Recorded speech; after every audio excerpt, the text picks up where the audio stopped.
Maintenant, ça c'est de façon brève. Hein.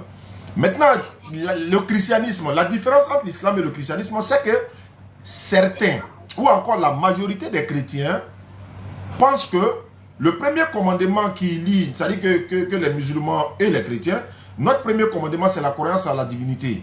Également dans la Bible c'est comme ça. Mais 80% ou encore 70% des chrétiens pensent que le fils de Marie est leur Dieu, est notre Dieu, voilà. Le musulman dit jamais, on ne peut pas accepter ça et c'est pas vrai. Et pour refuser quelque chose ou bien pour réfuter quelque chose, il faut vérifier. Donc on a vérifié, on s'est dit mais attends, nous on est musulmans, ils sont chrétiens. Et supposons que nous on s'est trompé de divinité. Peut-être que c'est les chrétiens qui ont raison. Donc allons vérifier. On n'a pas dit vérifier, on a vu que non, non, non, non, non. Au contraire, c'est nous on est dans la vérité. Le Jésus, fils de Marie, n'est qu'un messager d'Allah. Sa parole qu'il a envoyée à Marie était sous de vie. Croyez en Allah et à ses messagers et ne dites pas trois, ce sera meilleur pour vous. Donc on a constaté que dans le christianisme, les chrétiens, on les respecte. Les musulmans sont également là. Les chrétiens croient en Jésus comme leur divinité et ce n'est pas eux tous. Ils pensent également que Jésus est mort pour leurs péchés et ce n'est pas eux tous qui croient en cela. D'autres contredisent ça. Il peut prendre le thé. Il y a beaucoup même, mais je cite seulement Guillaume Kofi et d'autres personnes. Les chrétiens pensent que Jésus, certains pensent qu'il est le fils de Dieu. Non, il y en a qui contredisent cela. Donc nous musulmans de notre côté, nous on n'a pas de problème avec les chrétiens. Mais nous disons qu'après des recherches que nous avons faites, on a constaté que le fils de Marie qui est cité dans le Coran est également cité dans la Bible.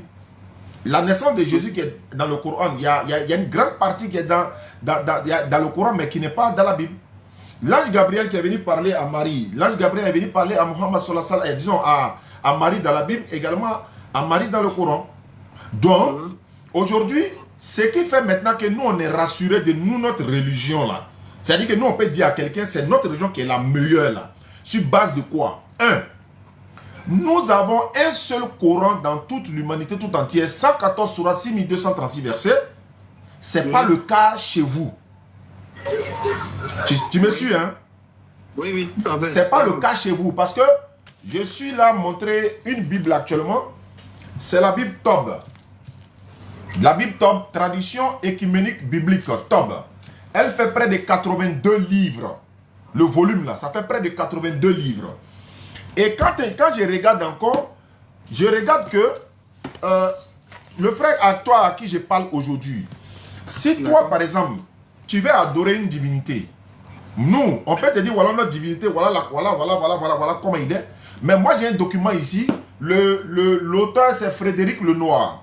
Et le titre du livre c'est Comment Jésus est devenu Dieu. Hein? Voici comment Jésus est devenu Dieu. Ben, si je suis musulman et que je vois cela, je suis rassuré dans ma foi.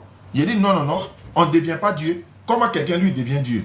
Et quand en lisant, on s'en va trouver que c'est au concile de Nicée, à l'an 325, qu'il est devenu Dieu. À l'an 382, il est devenu fils de Dieu. Ils ont ajouté tout ça là-dedans. Mais comment on peut devenir Dieu?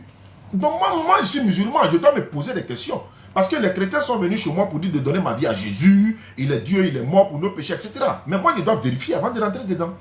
Donc, en vérifiant, je suis allé trouver qu'il est devenu Dieu. Non, je dis, je ne suis pas d'accord. Il y a un autre document encore. Bart Ehrman. Allô?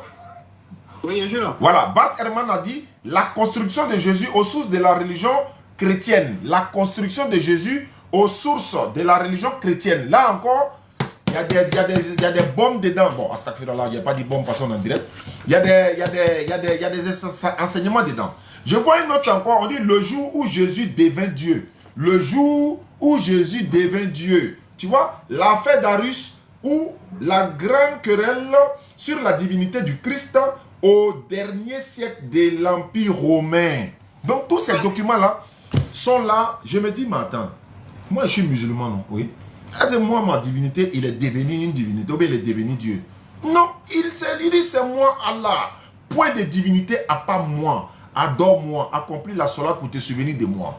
Allah, point de divinité à part lui, créateur des cieux et de la terre, qui a fait des anges, des messagers, dotés de 3 ou 4 ailes, et il ajoute à la création ce qu'il veut. Donc quand je vois ces gens de paroles, je suis rassuré pour dire non, voici le véritable qui est là. Mais celui-là est devenu une divinité. Et ce qui me rassure encore, c'est que vous n'êtes pas unanime sur la divinité de Christ. C'est-à-dire que si je te pose la question, Tu es chrétien. Il dit, bon, tous les chrétiens du monde là, quel est le nom de votre divinité? D'un commun accord. D'un commun accord, quel est le nom de votre divinité? Maintenant, appelle les musulmans, qu'ils soient chiites, sunnites, ahmadiyya, quoi que ce soit. Demande-leur, quel est le nom de votre divinité à l'unanimité? Ils te diront tous Allah. Mais si moi je te demande, quel est le nom de votre divinité à l'unanimité, tu ne peux pas trouver le nom. Dès que tu dis Jésus, il appelle les témoins de Jéhovah en même temps, ils viennent dire non, non, non, non, c'est pas vrai. Jésus n'est pas Dieu, il est le Fils de Dieu. Dès que tu dis autre chose, il appelle d'autres encore, ils viennent dire non, non, non, c'est pas vrai. Mais appelle n'importe quel musulman sur la terre, quel est le nom de votre divinité, c'est Allah. Tu me comprends? Donc il y a beaucoup de choses qui nous divisent, mais il y a quelque chose qui nous unit, quelque part quand même. Mais je vais parler par exemple de l'abolition de l'Ancien Testament, l'interdiction de manger le porc dans l'Ancien Testament. Toutes ces choses-là, les musulmans ne le font pas. Donc la différence entre le christianisme et l'islam, en commençant par la divinité, on n'a pas la même divinité. C'est le même Dieu qui nous a créés, mais on n'adore pas le même Dieu, je précise. C'est la même divinité qui nous a créés tous, mais nous n'adorons pas la même divinité. Parce que si toi tu adores une divinité, que tu donnes un nom, Jésus, c'est fini, on n'adore pas la même divinité. Deuxièmement, vous avez donné enfant à Dieu, à l'Éternel. Allah il dit, c'est un blasphème dans le Coran. Il dit, le ciel veut s'effondre, c'est-à-dire la terre veut s'écrouler, les montagnes veulent s'écrouler parce que vous avez dit seulement qu'il a un enfant. Alors que vous chantez ça tous les jours, Dieu a tant aimé le monde, il a donné son fils unique. En plus de ça, vous dites que non, pour pardonner vos péchés, c'est vous qui le dites, hein, pour pardonner vos péchés, l'Éternel lui-même, il a envoyé son fils, selon vous, et le fils là vient pleurer, il ne veut pas mourir, mais Dieu dit, il va mourir quand même pour vos péchés. Vous avez dit ça. Et ce fils-là qui est mort, il a pris tous vos péchés. Et malgré que vous dites qu'il est mort et qu'il a pris vos péchés, mais les femmes continuent d'accoucher avec douleur, mais vous continuez de pécher tous les jours. Donc réveillez-vous à un moment donné. Personne ne meurt pour pardonner le péché d'autrui. C'est dans ta Bible. Deutéronome 24, verset 16. Le père ne porte pas le péché du fils. Le fils ne porte pas le péché de son père. Chacun meurt pour son péché. Chacun meurt pour son péché. C'est pas Jésus. Mais tout ça là, bon, c'est vous qui êtes venus nous donner la Bible, non? Quand on était petit. On a lu, on a compris, mais on vous appelle maintenant. Venez, on va vérifier. On a vu des choses qu'on ne comprend pas. Vous ne voulez pas venir. Non, non, non. Ne lisez pas notre Bible. Ne lisez pas la Bible. Laissez. Mais nous, on était chez nous tranquillement. Hein. On mangeait nos cavatos tranquilles. On est à la maison. On sort, on va à l'école coranique. On vient à la maison. Machin. On a nos bords de sac de riz en main. Vous devez venir nous trouver. Mon fils, ça va? Oui. Jésus t'aime. Il dit, c'est qui ça? Il dit, tu ne connais pas Jésus? Non, moi, je ne le connais pas. Hein. Ah bon, hein? Oui. Ils commencent à te parler maintenant. Ils ont eu beaucoup parmi nos frères et sœurs, mais alhamdulillah, Allah par sa grâce en train de les faire revenir à la raison et beaucoup sont en train de venir, ce qui veut dire que cette mission-là, nous devons la continuer. Donc voilà un peu de façon brève, il y a beaucoup de choses à dire, mais en fonction de tes questions, ça va me donner encore plus de détails.